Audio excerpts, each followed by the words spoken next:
சென்னா பிரியாணி செய்ய போகிறோம். ஆனியனை கோல்டன் ப்ரௌனாக வறுத்து எடுத்து வச்சுக்கிற போகிறோம். எடுத்துகிட்டு இந்த இப்படி உதிரி உதிரியாக போட்டு வைங்க.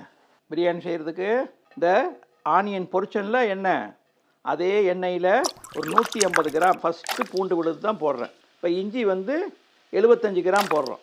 பச்சை மிளகாவுடைய இது போடுவோம். தக்காளி 200 கிராம், தேவையான கொஞ்சம் கல்லுப்பு, தயிர் 150 ml, மஞ்சள் தூள், தனியாத்தூள், ஜீரகத்தூள், ஆரஞ்சு ஃபுட் கலர் சேர்த்து இதை நல்லா கலக்கி வச்சுக்கிறோம். அதை இதில் ஊற்றிடுவோம். கொத்தமல்லி, காம்பு, தலை, புதினா, வெங்காயம் பொரிச்சது ஊற வச்ச 400 கிராம் சென்னா, அதை இதில் சேர்த்துக்கிறோம். இப்போ இந்த சென்னா போட்டதுக்கப்புறம் கொஞ்சம் உப்பு சேர்த்துக்கிறோம். ஒரு செம்பு ஃபுல்லாக அதில் ஊற்றுறோம். நம்ம தயாரிச்சோம்ல பாய் வீட்டு பிரியாணி மசாலா 1.5 ஸ்பூன், சாதா மிளகாத்தூள் 20 நிமிஷம் அதேபடி வேகட்டும். 4 பச்சை மிளகா, ஸ்டார்பூ 1, ஏலக்காய், பட்டை, கிராம்பு, மராத்தி மொக்கு, பிரிஞ்சி இலை, ஜாதி பத்திரி, பூ, புதினா, தேவையான உப்பு, எலுமிச்சம்பழம் ஜூஸ், கொஞ்சம் எண்ணெய், தாளம்பூ, வாட்டர், 1 மணி நேரம் ஊற வச்ச பாசுமதி அரிசியை இதில் போட்டு சேர்த்துருவோம். 60% வெந்த அரிசியை எடுத்து இதில் ஃபர்ஸ்ட் ரவுண்டு போட்டுருவோம்.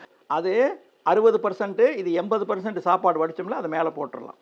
நம்ம சாப்பாட்டுக்கு உபயோகம் பண்ணுற ரோஸ் வாட்டர் அது கொஞ்சம் மேலே லைட்டாக ஊற்றிக்கும். நம்ம வறுத்த வெங்காயம் இருக்குது பார்த்தீங்களா, பொரிச்ச பார்த்தீங்களா, அந்த வெங்காயத்தை மேலே நல்லா அப்படியே தூவி விட்டுருங்க. பிரியாணி மசாலா லேசாக அப்படியே பூ போல் பட்டும் படாமல் இந்த மாதிரி ஒரு பெருமணி எண்ணெய் வச்சு இந்த வடித்த கஞ்சி தண்ணியை மேலே வச்சுருவோம்.